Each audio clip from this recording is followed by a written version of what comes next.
안녕하세요. 인고 원포인트입니다. 초등임용 25개년 기출분석 원포인트 강의, 오늘은 실과, 강론 중에서 가정생활 영역을 보도록 하겠습니다. 1위 주제는 바로 무엇일까요? 네, 정답은 바로 식품군, 그리고 영양소 부분입니다.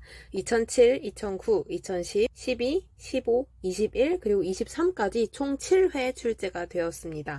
관련 개념을 정리해 볼 텐데요. 실제 이제 기출에서 주로 이 네 가지 소재 안에서 계속 반복해서 나오고 있기 때문에 이 네 가지를 위주로 볼 겁니다. 압도적으로 가장 많이 출제된 게 바로 이제 이 3번 소재가 되겠고, 그 다음이 이제 영양소 주제가 되겠습니다. 그래서 이 두 가지 부분을 조금 더 눈여겨보시면 좋을 것 같아요. 첫 번째 영양소입니다. 영양소는 우리 몸에 유용하게 쓰이는 식품 속의 성분으로 6대 영양소로는 탄단지, 비무물, 이렇게 탄수화물, 단백질, 지방, 비타민, 무기질, 물, 이렇게 6대 영양소가 있죠. 두 번째 중요한 부분은 바로 이 영양소의 종류인데요. 영양소를 크게 세 가지 카테고리로 나눌 수 있어요. 열량 영양소, 구성 영양소, 그리고 조절 영양소입니다. 에너지를 내는 열량 영양소에는 탄수화물, 단백질, 지방이 있고, 구성 영양소에는 단백질, 무기질, 물, 지방이 있습니다. 그리고 조절 영양소에는 단백질, 무기질, 비타민, 물, 이렇게 네 가지가 있죠. 영양소의 종류는 공구와 1호에 총 2번 출제가 되었었습니다. 다음으로 영양소를 함유하고 있는 식품 종류도 반드시 알아두어야 되는데요.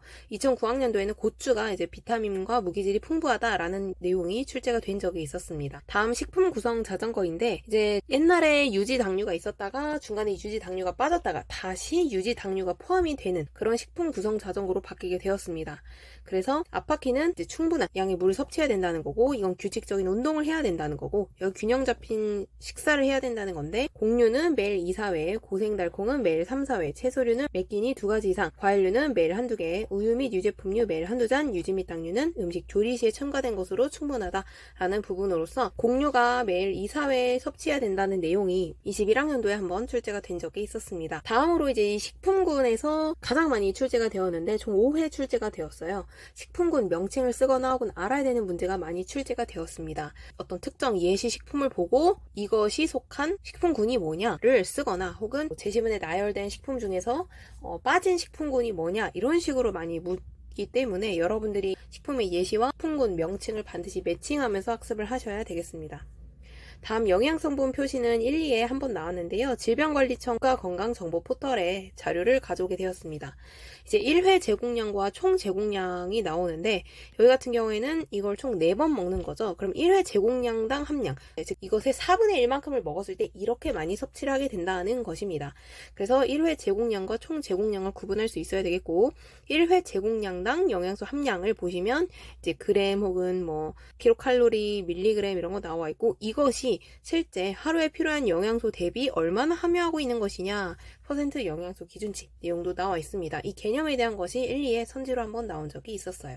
그러면 25개년 기출 속에서 출제 패턴을 한번 발견해 보도록 하겠습니다. 예체능평 교재 299에서 303쪽 준비해 주세요. 먼저 다시 한번 정리를 하면, 식품군이 총 5회 가장 압도적으로 많이 출제가 되고 있고, 영양소는 공구와 1호에 2회 출제가 되었습니다. 그 다음 식품 구성 자전거는 1, 2와 2일에 총 2회 출제가 되었는데, 영양소나 식품군이나 똑같아요. 어떤 식품의 예시를 보고 거기에 함유된 영양소 종류, 그 다음에 그것이 포함된 식품군 종류, 이런 것들을 아셔야 됩니다. 그래서 여러분들이 사고의 방향을 이 예시에서 그 명칭, 식품군이든 영양소든 그 명칭을, 혹은 예시나 설명을 보고 식품군 혹은 영양소 명칭을 떠올리는 방향으로 이제 학습을 하셔야 되겠어요. 그럼 가장 첫 번째 2007학년도 문제 보겠습니다. 균형 있는 식사가 되기 위해 가장 보충해야 할 필요가 있는 식품군의 명칭을 쓰라고 했는데요.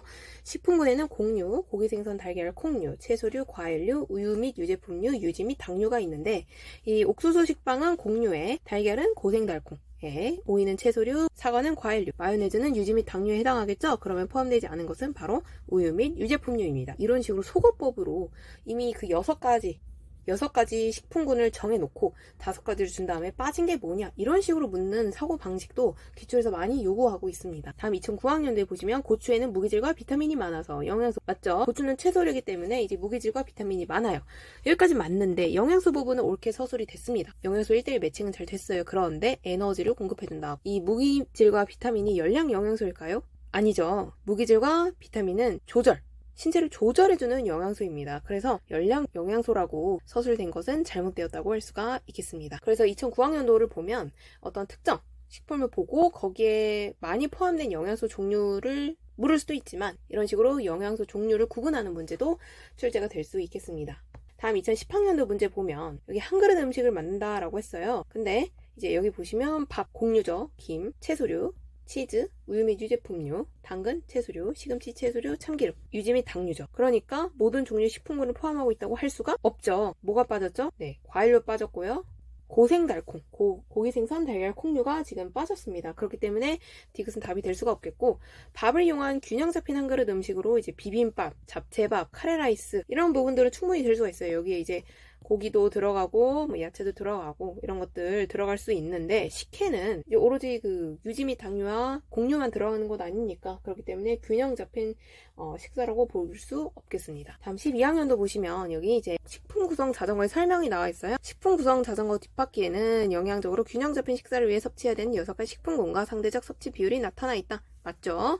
그 다음에 C 예비교사 보면 영양표시 성분 나와 있습니다. 3회 제공량이 한 봉지로 포장되어 있다. 그러면 3번 먹을 거가 나와 있다는 거죠. 그러면 영양성분 표시란에서는 영양소 함량과 퍼센트 영양소 기준치가 있는데, 이거는 3분의 1 기준으로, 즉 1회 제공량을 기준으로 나와 있는 것이죠. 맞습니다. 둘 다 맞습니다.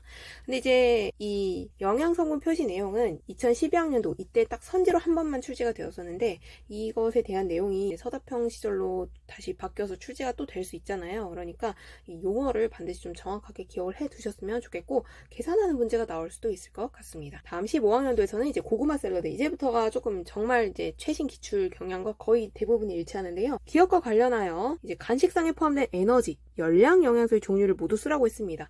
에너지 영양소, 열량 영양소 뭐죠? 탄수화물, 단백질, 지방. 근데 간식상에 보니까 고구마 뭐 탄수화물이죠, 달걀 단백질이죠, 마요네즈 지방이죠, 탄단지 다 들어갔네요. 그래서 탄단지 다 쓰시면 됐었습니다. 다음 두 번째, 식품 구성 자전거의 식품군 중 간식상에서 빠져있는 식품군을 쓰라고 했어요. 여기 보시면 이제 고구마, 곡류죠, 고기 생선 달걀 콩류, 달걀 맞습니다. 그 다음에 과일류 맞고요. 그런데 지금 채소류가 없네요. 채소류가 없어요. 채소류. 그리고 우유 들어갔네요. 우유 및 유제품류, 그리고 유지 및 당류 다 들어갔습니다. 그런데 지금 채소류가 빠져있는 상황이죠. 그래서 아까 우리 07학년도 기출 기억하세요? 가장 보충해야 될 게 뭐냐, 아까 우리가 소거법으로 답을 떠올렸었잖아요. 그거와 똑같습니다. 소거법으로 어떤 식품군의 명칭을 떠올리는 동일한 사고 방향을 요구한 것을 알 수가 있죠. 다음 21학년도 보시면 식품 구성 자전거인데 매일 2~4회 빈도가 나오고 제일 많네요. 뭡니까? 바로 용어 공유가 되겠습니다. 그러니까 이런 식으로 굉장히 더 쉽게 출제가 될 수도 있는데, 이렇게 빈도수와 이런 의미를 조금 더 살펴보시면 좋을 것 같아요. 다음 마지막 23학년도입니다. 보시면 6가지 식품군 중 가해 비빔밥 재료에 들어있지 않은 식품군 쓰라고 했는데요. 밥, 곡류 들어갔죠.